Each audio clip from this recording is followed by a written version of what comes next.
पूजा साधना भक्ति वही व्यक्ति कर पाता है जो अपने जीवन में अच्छे कर्म किए हैं। अगले जन्म के जो अच्छे कर्म रहते हैं उसके अनुसार से ही इस जन्म में उसका जन्म होता है और उसका जीवन उसी के अनुसार ही चलते रहता है। और वह कभी कभी यह सोचता है अभी तो मेरा वक्त काफ़ी अच्छा है और अच्छा चल रहा है, मुझे कुछ आवश्यकता नहीं है भक्ति करने की, पूजा करने की, साधना करने की। इसलिए वह व्यक्ति इस अंधकार में वह समय अपना गंवाते चला जाता है। और जब उसके पिछले जन्म के जो कर्म अच्छे रहते हैं वह पुण्य जब खत्म हो जाता है तो उसके जीवन में जब अधिक अंधकार होने लगता है और वह परेशान होने लगता है तो फिर वह यह सोचता है मैं करूँ तो क्या करूँ, कहाँ जाऊँ, किसके पास जाऊँ। फिर वह ऐसे भटकते रहता है। जब कहीं से उसे सहारा नहीं मिलता है तो फिर वह व्यक्ति ईश्वर और परमात्मा को याद करने लगता है, उनके शरण में जाने लगता है, फिर वह भक्ति करने लगता है। इसलिए व्यक्ति को चाहिए वह जब उसका जन्म होता है तो जब वह अपना होश संभालता है, जब उससे यह पता चलने लगता है ईश्वर क्या है, परमात्मा क्या है, फिर उन्हें यह चाहिए वह भक्ति करना चालू कर दें, पूजा पाठ साधना चालू कर दें। क्योंकि यह जो जीवन मिला है यह जीवन आपको सिर्फ भौतिक में भोग विलास करने के लिए नहीं मिला है। आप उस परमात्मा ईश्वर को याद कर सकें और उसमें विलीन हो सकें, इसलिए आपको यह जीवन मिला है। क्योंकि आप उस परमात्मा ईश्वर से जिद करके इन भौतिक चीज़ों को देखकर आप यहाँ पर आए हैं और उनसे आपने प्रार्थना किया है आप मुझे इस भौतिक जीवन में भेजिए, मेरा जन्म हो जिससे मैं इन भौतिक चीज़ों का आनंद ले सकूं जो आपने बनाया है। फिर उसके हिसाब से वह परमात्मा ईश्वर आपको पृथ्वी लोक पर भेज देता है। फिर यहाँ पर आपका जन्म होता है और जन्म होते ही आप धीरे धीरे जैसे जैसे बड़े होते जाते हैं वैसे वैसे आप इस भौतिक के चक्कर में उलझते चले जाते हैं। और जब आपको कोई ऐसे गुरु या कोई ऐसा व्यक्ति मिलता है जिसके माध्यम से आपको पता चलता है ईश्वर क्या है, भगवान क्या है, परमात्मा क्या है, इनके माध्यम से क्या किया जा सकता है, कहाँ तक पहुँचा जा सकता है, जो हमारे जीवन में दुख है, परेशानी है, उसे कैसे दूर किया जा सकता है। लेकिन मनुष्य इस भौतिक जीवन में इतना उलझ जाता है कि उसे यह पता नहीं चलता है मैं क्या कर रहा हूँ, मेरा लक्ष्य क्या होना चाहिए। फिर वह व्यक्ति इस भौतिक में यह सोचता है मैं घर बना लूँ, गाड़ी ले लूँ, बंगला ले लूँ, जो उसकी इच्छाएं रहती हैं वह सब कुछ वह पाने के चक्कर में उस परमात्मा ईश्वर को भूल जाता है और वह इस गृहस्थ जीवन में उलझते चला जाता है।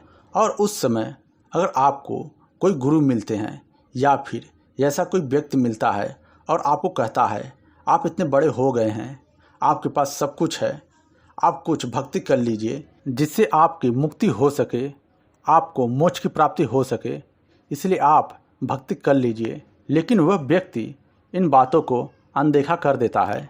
यहाँ पर वह व्यक्ति बहुत बड़ी गलती करता है क्योंकि उसे यह पता नहीं है यह जो मेरा जीवन है, मुझे जो मिला है, यह जीवन कब खत्म हो जाएगा, कब मेरी मृत्यु हो जाएगी, यह उसे कुछ भी पता नहीं रहता है। वह सिर्फ यही सोचता रहता है अभी तो मेरा उम्र बाकी है और मैं आगे चल के भक्ति या साधना करूँगा। वह इस विश्वास में चलते रहता है। लेकिन वह समय निकल जाता है तो उसे कुछ भी प्राप्त नहीं होता है। फिर उसका आने वाला जो जीवन है वह कष्टमय से ही बीतता है। इसलिए मनुष्य को चाहिए वह यह न देखे मेरा उम्र कितना है, मेरे पास कितना समय है, मैं यह कार्य करने के बाद, यह चीज़ होने के बाद, या फिर मैं यह पढ़ाई कर रहा हूँ, या फिर मेरे जीवन में यह सब कुछ होने के बाद मैं भक्ति करूँगा, भगवान के शरण में जाऊँगा, मंदिर में जाऊँगा। यह अगर वह सोचता है तो वो बहुत बड़ी गलती करता है क्योंकि उसे यह पता नहीं है यह जो मेरा जीवन है कब खत्म हो जाएगा, कुछ कहा नहीं जा सकता है, कब मेरी मृत्यु हो जाएगी वह कुछ भी कहा नहीं जा सकता है। इसलिए आपको चाहिए जब भी आपको समय मिले, जैसा भी समय मिले, चलते फिरते उठते बैठते या फिर जैसे भी आप पूजा साधना कर सके या फिर आप मंदिर में जा सकें, अधिक से अधिक ईश्वर का नाम लें, उनके शरण में जाएं, सत्संग करें, भक्ति करें। इससे आपका जीवन अच्छे से चलने लगेगा, वह परमात्मा ईश्वर आपको ध्यान देने लगेगा, आपका जीवन अच्छे से चल सके। इसलिए आप उस ईश्वर परमात्मा को याद करते हैं तो निश्चित रूप से आपका यह जो जीवन है वह तो अच्छे से चलेगा ही, और आने वाला जो जीवन है वह भी अच्छे से चलेगा। आपके जीवन में कोई भी दिक्कत परेशानी नहीं होगी।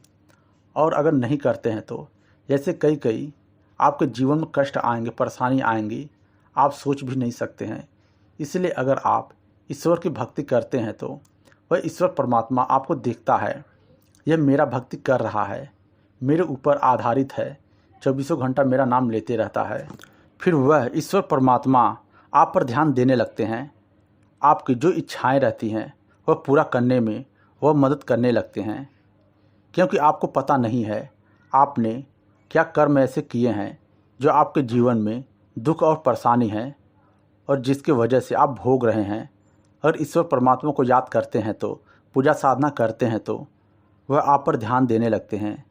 जो भी आपके पाप दोष कर्म है वह सब कुछ माफ़ करने लगते हैं, वह सब कुछ माफ़ कर देते हैं, जिससे आप अपने जीवन में आगे बढ़ सकें और पूर्ण रूप से मोक्ष को प्राप्ति हो सकें। इसलिए ईश्वर परमात्मा को हमेशा याद करना चाहिए, उनकी भक्ति साधना पूजा करना चाहिए। आप लोग अपने जीवन में खुश रहें, मैं अपनी शक्ति से प्रार्थना करता हूँ। मुझसे जुड़ने के लिए चैनल को सब्सक्राइब करें, बेल घंटे को बजाकर ऑल करें, जिससे जो भी वीडियो मैं इस चैनल पर डालूँ वह जानकारी आप तक सबसे पहले पहुँचे।